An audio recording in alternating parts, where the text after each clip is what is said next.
Hi hello friends, ನಿಮಗೆಲ್ಲ ತಿಳಿದಿರೋ ಹಾಗೆ smartphone ಜಗತ್ತಿನಲ್ಲಿ ಅನೇಕ ಜಾಗತಿಕ ಕಂಪನಿಗಳು ಗ್ರಾಹಕರ ಮನಸ್ಸೆಯಲ್ಲೂ ಪೈಪೋಟಿ ನಡೆಸುತ್ತಿವೆ.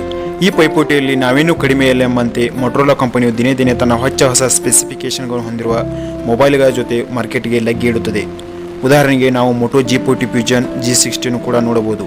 ಈ ಸಲನು ಜಾಗತಿಕ ಮಟ್ಟದಲ್ಲಿರುವ realme narzo 30 Pro, Poco F3 GTಗೆ ಪೈಪೋಟಿ ಕೊಡಲು ಮೊಟೊರೋಲಾ ಕಂಪನಿ ತನ್ನ ಹೊಸ 5G ನೆಟ್ವರ್ಕ್ ಹೊಂದಿರುವ ಮೋಟೋ ಎಡ್ಜ್ 20 ಸೀರೀಸನ್ನು ಪ್ರಸ್ತುತಪಡಿಸುತ್ತಿದೆ. ಈ ಒಂದು ವಿಡಿಯೋದಲ್ಲಿ ನಾವು ಇದರ ಬಗ್ಗೆ ಸಂಪೂರ್ಣ ವಿವರವನ್ನು ತಿಳಿದುಕೊಳ್ಳೋಣ. ವಿಡಿಯೋವನ್ನು ಖಂಡಿತ ಕೊನೆಯ ತನಕ ನೋಡಿ. ನಿಮಗೆ ವಿಡಿಯೋ ಇಷ್ಟವಾದರೆ ಲೈಕ್ ಮಾಡಿ ಹಾಗೂ ನಿಮ್ಮ ಮೊಬೈಲ್ ಪ್ರಿಯರ ಜೊತೆ ಶೇರ್ ಮಾಡಿ. ಇಷ್ಟವಾಗದಿದ್ದರೆ ಡಿಸ್ಲೈಕ್ ಕೊಟ್ಟು ಕಾಮೆಂಟ್ ಬಾಕ್ಸ್ನಲ್ಲಿ ಏನಾದರೂ ಸಜೆಷನ್ ಇದ್ದರೆ ಹೇಳಿ. Hi hello friends, welcome to your own Mister Techie YouTube channel. ಪ್ರಸ್ತುತ ನಾವು ತಿಳಿಸಿಕೊಡುವಂತಹ ಮೊಟೊರೋಲಾ ಎಡ್ಜ್ 20 ಸೀರೀಸನ್ನು ಇದೀಗ ತಾನೇ ಅಂದರೆ ಕೆಲವೇ ದಿನಗಳಲ್ಲಿ ಮೊಟೊರೋಲಾ ಕಂಪನಿಯವರು ತನ್ನ ಅಫಿಷಿಯಲ್ ಟ್ವಿಟರ್ ಅಕೌಂಟ್ನಲ್ಲಿ ಪ್ರಸ್ತುತಪಡಿಸಿದ್ದಾರೆ.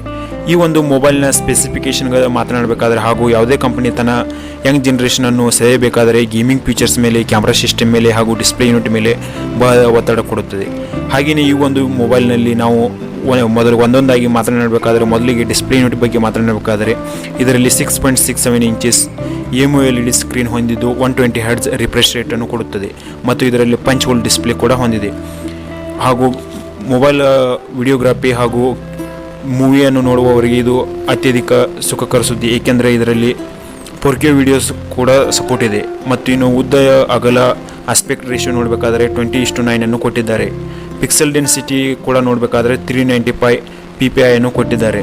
ಇನ್ನು ಹಾಗೆ ಗೇಮಿಂಗ್ ಪ್ರಿಯರನ್ನು ಸೇರಬೇಕಾದರೆ ಹಾಗೂ ಮೊಬೈಲ್ನಲ್ಲಿ ಕೆಲಸ ಮಾಡುವವರು, ಡಿಸೈನ್ ಮಾಡುವವರು ಅವರನ್ನು ಸೇರಬೇಕಾದರೆ ಇದರಲ್ಲಿ ಪ್ರೊಸೆಸರ್ ಕೂಡ ಆಕ್ಟಾ ಕೋರ್ ಕ್ವಾಲ್ಕಾಮ್ ಸ್ನ್ಯಾಪ್ಡ್ರ್ಯಾಗನ್ 778G ಅನ್ನು ಹೊಂದಿದೆ.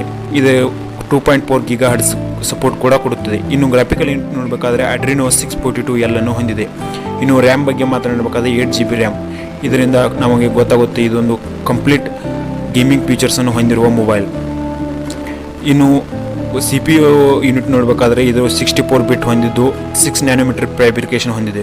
ಇನ್ನು ಆಂಡ್ರಾಯ್ಡ್ ಸಿಸ್ಟಮ್ ನೋಡಬೇಕಾದ್ರೆ ಎಲ್ಲ ಮೊಟೊರೋಲಾ ಕಂಪನಿ ಮೊಬೈಲ್ ಹಾಗೆ ಆಂಡ್ರಾಯ್ಡ್ 11 ಸಿಸ್ಟಮನ್ನು ಹೊಂದಿದೆ. ಇನ್ನು ಹಾಗೆ ಕ್ಯಾಮ್ರಾ ಸಿಸ್ಟಮ್ ನೋಡಬೇಕಾದ್ರೆ ಇದರಲ್ಲಿ ಟ್ರಿಬಲ್ ರಿಯರ್ ಕ್ಯಾಮ್ರಾ ಸಿಸ್ಟಮ್ ಬರುತ್ತೆ. ಅಂದರೆ main camera, primary camera 108 MP, 60 MP wide lens ಮತ್ತು 8 MP ಟೆಲಿಫೋಟೋ ಲೆನ್ಸ್. ಕೆಲವೊಂದು ಮಾಹಿತಿ ಪ್ರಕಾರ ಹಿಂದಿನ G40 ಮೊಬೈಲ್ ಪ್ರಕಾರನೇ ಇದರಲ್ಲಿ ವೈಡ್ ಲೆನ್ಸ್ ಒಳಗೆ ಮ್ಯಾಕ್ರೋ ಕ್ಯಾಮ್ರಾ ಕೂಡ ಕೊಡಬಹುದು. ಮತ್ತು ಇನ್ನು ಸರ್ವೇಸಾಮಾನ್ಯವಾಗಿ 108 MP ಪ್ರೈಮರಿ ಕ್ಯಾಮ್ರಾ ಇದೆ. ಅಂದರೆ DSLR ಕ್ಯಾಮ್ರಾ ಥರ ಅನೇಕ ಫೀಚರ್ಸ್ಗಳನ್ನು ಹೊಂದಿರುವ 4K ವಿಡಿಯೋ ಶೂಟಿಂಗ್ ಆಗಲಿ ಅನೇಕ ಶೂಟಿಂಗ್ ಮೋಡ್ಸ್ ಕೂಡ ಕೊಡ್ಬೋದು. ಇನ್ನು ಫ್ರಂಟ್ ಕ್ಯಾಮ್ರಾ ನೋಡಬೇಕಾದ್ರೆ 32 MP ಫ್ರಂಟ್ ಕ್ಯಾಮ್ರಾ ಹೊಂದಿದ್ದು ಸೆಲ್ಫಿ ಪ್ರಿಯರಿಗೆ ಇದೊಂದು ಸುಖ ಸುದ್ದಿ. ಇನ್ನು ಸೆನ್ಸರ್ಸ್ ನೋಡಬೇಕಾದ್ರೆ ಎಲ್ಲ ಪ್ರೊಕ್ಸಿ ಸೆನ್ಸರನ್ನು ಇರುತ್ತೆ. USB Type-C ಚಾರ್ಜರು, 3.mm ಜಾಕು ಮತ್ತು ಇನ್ನು ಸೆಕ್ಯೂರಿಟಿ ಆಸ್ಪೆಕ್ಟ್ ನೋಡಬೇಕಾದ್ರೆ ಇದರಲ್ಲೂ ಕೂಡ ಫಿಂಗರ್ ಪ್ರಿಂಟ್ ಸೆನ್ಸರ್ ಇದ್ದು ಇದು ಇನ್ಬಿಲ್ಟ್ ಫಿಂಗರ್ ಪ್ರಿಂಟ್ ಸೆನ್ಸರ್ ಇರೋದ್ರಿಂದ ಇದರ ಲುಕ್ ಇನ್ನೂ ಕೂಡ ಹೆಚ್ಚಾಗಿ ಎದ್ದು ಕಾಣಿಸುತ್ತೆ.